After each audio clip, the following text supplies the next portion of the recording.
Living alone without loneliness, finding peace within yourself. A quiet room. An elderly person sits silently by the window. No more laughter from grandchildren. No more partner beside them, sipping tea. Just themselves. Some say, living alone is sad.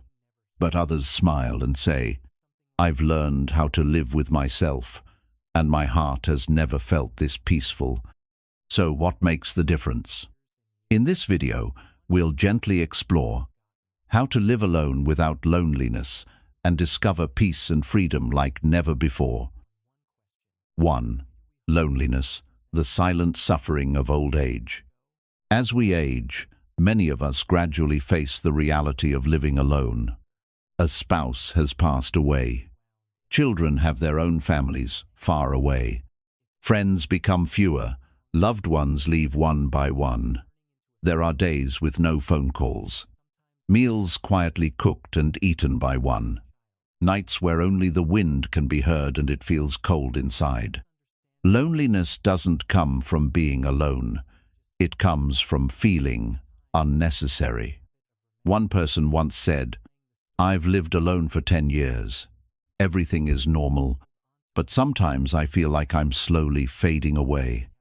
No one checks in, no one listens, no one knows if I'm happy or sad. The pain of old age isn't always in the body, it's in the heart that feels forgotten. But here's the truth. You are not forgotten as long as you still remember yourself. And more importantly, loneliness doesn't come from the outside. It comes from how we connect with our inner world. In the next section, we'll explore why the Buddha taught, the one who knows how to live alone is the freest. 2. The Buddha taught, the one who lives alone is the most free. In the Bhaddekaratta Sutta, often translated as the Discourse on One Who Lives Alone, the Buddha said, Do not chase the past. Do not crave the future. The past is gone. The future has not yet come. See clearly what is here now. And the Buddha called the one who lives entirely in the present, one who lives alone, the freest of beings. Living alone is not isolation. It is not disconnected from life. It is not being dragged by the past, not being anxious about the future, not depending on others to be happy. The one who knows how to live alone is self-reliant in the mind, calm in a crowd, and at peace in solitude. In modern life, we are surrounded by noise, images, and conversations. So when we're alone, we may feel restless, anxious, or afraid. But if we learn to turn inward, to stop, to observe body, mind, breath, then stillness becomes a gift, not a punishment. Many enlightened disciples in the Buddha's time chose to live in forests, mountains, quiet places, not because they feared life, but because such places made it easier to calm the mind and see clearly. You might ask, I'm not a monk. I live alone in my house, not in a forest. Can I still practice? The answer is yes. Wherever you are, if you can return to your breath and be present in the moment, you are living just as the Buddha taught. In the next section, we'll explore how to meditate and practice mindfulness right in everyday life as someone living alone. 3. Meditation and mindfulness, the true companions for living alone. Many people think meditation is complicated, something for monks, requiring hours of sitting, special training, or profound teachings.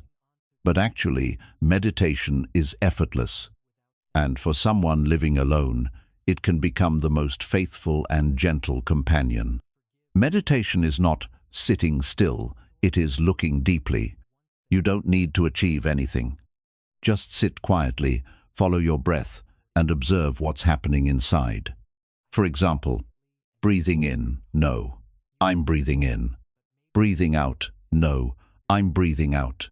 Feeling sad now, I am feeling sad. But you don't get lost in it. That is meditation. Nothing to force, just knowing clearly what is present. Those who live alone have a rare advantage: silence and space. No interruptions. No noise. No distractions. That calm space becomes fertile ground for mindfulness. You can practice mindful tea. Hold your cup, breathe, feel the warmth. Mindful dishwashing. Feel the water, hear the sounds, no thoughts. Mindful walking, step by step, present with each movement. Whenever you're fully present with what you're doing, you are living in meditation. Mindfulness reveals, I'm not lonely, I'm alive. Many who live alone distract themselves with TV, phones, or background noise. But the more we run from stillness, the more empty we feel. When we stop and breathe and feel our body, our heart, we realize, I'm still here. I am not lacking anything at this moment. Mindfulness doesn't erase sadness, but it helps you see your sadness with gentle eyes, and you are no longer drowning in it.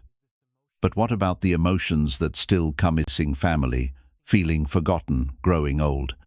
Let's explore that next. Embracing emotions without letting them drown you. 4. Embracing emotions without letting them drown you. Living alone isn't always peaceful. Sometimes you'll feel empty, you'll miss your children, you'll reflect on how quickly time has passed. There may be rainy evenings when you look at old photos, and tears come without warning. And that is okay. In Buddhism, we don't run from emotions, we learn to face them. Tell yourself, I'm feeling sad, I'm feeling lonely, I'm remembering someone I miss. Don't rush to push the feelings away. Don't blame yourself for being weak. Just acknowledge them gently, like comforting a child inside your heart. Sometimes healing doesn't mean moving on. It means allowing yourself to feel without being overwhelmed. Gentle ways to care for emotions. Write a daily journal. Just a few honest lines each morning or night. Bow to the Buddha and send loving thoughts. May I be at peace.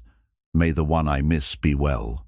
Listen to a Dhamma talk or softly chanted sutta. Even if you don't understand everything, let it soothe you. Tend a small corner. A potted plant, a warm cup of tea, a tidy tablet, it be your sanctuary. Connect with yourself, and from there, with others. Living alone doesn't mean being disconnected. You can still bless your children silently, make a phone call, or share a favorite teaching with an old friend. Love doesn't require closeness, just presence. And sometimes, when you're truly at peace with yourself, others will feel it and return to you naturally. And so, what can living alone become when fully embraced? Let's explore that in the next part. Living alone, living deeper, freer, and more ready for the final journey. 5. Living alone, living deeper, freer, and more ready for the end. Here is a quiet truth. Living alone is a precious opportunity to live slowly, deeply, and mindfully.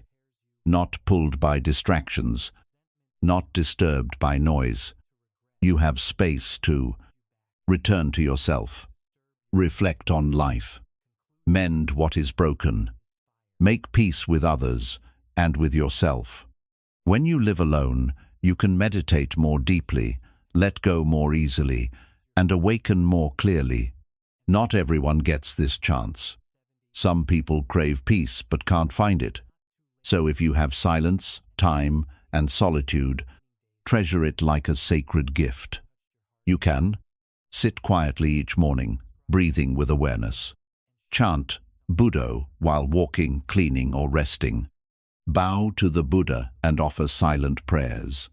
Reflect on impermanence and let go little by little. Living alone is also the best way to prepare for death. In the end, we all go alone. No one can walk that path with use except our mind. If we are already comfortable being alone, The mind will not panic when the body begins to fade. If we're familiar with silence, stillness, and inner peace, death is no stranger.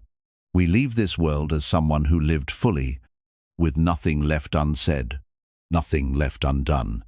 And that is a beautiful, light farewell. You are not truly alone. When you have learned to befriend yourself, living alone is not a punishment if you know how to. Turn loneliness into mindfulness.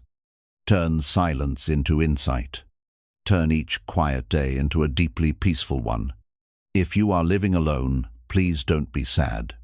You are not being abandoned. You are being given a chance. A chance to come home, to practice, and to prepare for a gentle, radiant ending